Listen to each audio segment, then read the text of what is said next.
I was nominated, one of 50 people who were nominated, supposedly, musicians who were suggested for this role of musician in residence for the UK City of Culture, which of course I discovered was Derry Londonderry, a largely forgotten place, a largely misunderstood place, a place that many English people couldn't point out on a map. That's why I think it was such a genius move to have the UK City of Culture here. For me, I think music has been the big winner in the UK City of Culture this year. I've seen nothing but musical events and happenings, and you know, I'm proud of music, really. I'm proud of, and I'm proud to be associated with the strong language of music in this city. Being a musician in residence for me has had so many assets, so many advantages for me on a professional and a personal basis. I've made so many friends. Met Martin McGill from the Nerve Centre, who was my right-hand man. Immediately got me involved with the music promise thing. It was an element that was briefly mentioned at my interview stage, but it was an element I'd not done much research about, and it certainly wasn't in my remit as such.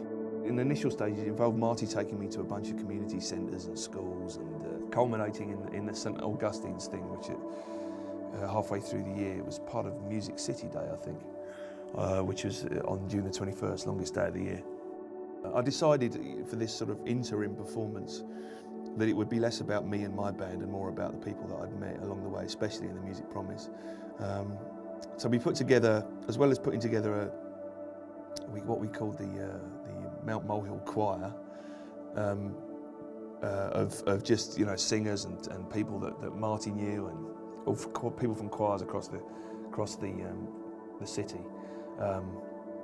And the job of the choir was to sing the string arrangements that I'd already had orchestrated and arranged for my band. So we played my tunes. They sang the string arrangements, but Siobhan Shields, who was running the choir, rearranged it and made it applicable for the choir. And that was a beautiful thing. So we sang that in the beautiful acoustics of the St Augustine's Church. I'd done some, for want of a better word, workshops with my band and various ensembles throughout the week before, down in the cinema at the Nerve Centre. And I'd met taiko drummers, and I'd met mad Celtic Afro-fusion bands, and then this little YMCA choir. It's a bunch of kids, really young kids. They'd been formed about 2 weeks, I think, previous to the workshop. And they'd learnt "Don't Stop Believing," that Journey tune, which I actually hadn't really heard before. I'd sort of heard subconsciously, but I hadn't really heard before. So I asked them, you know, what have you been doing? And they were kids from like about 5 to about 10 years old. And they said, oh, we've been learning this tune. So, okay, all right, well, teach us. So I went on YouTube and I learned a few of the chords, with the band, and we played it. And then they sang it with all their hearts, and they sang out loud, and they sang out proud, and they sang at us. And it was really emotional. It was only afterwards that I realised that the reason that choir was put together was to, I guess, give something positive back to some kids who didn't necessarily have a great deal of things to be positive about. They were the highlight of the show. Fittingly, they were set up in front of us, and that's where they belonged, because they were the headline. And once the idea was to do their tune and do a few more of our own, and I actually stopped the show once they'd done their bit, because I thought, there's no way I'm following that. There's no way. And so, yeah, they won the day that day.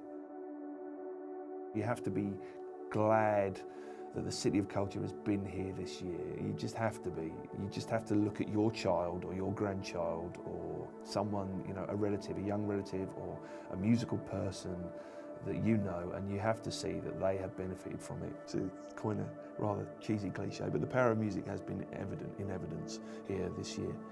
And because of this wonderful people that live in this city, they use all of its strength to express themselves, you know, and it's lyrical and it's poignant and beautiful, and it's been a wonderful thing to be part of.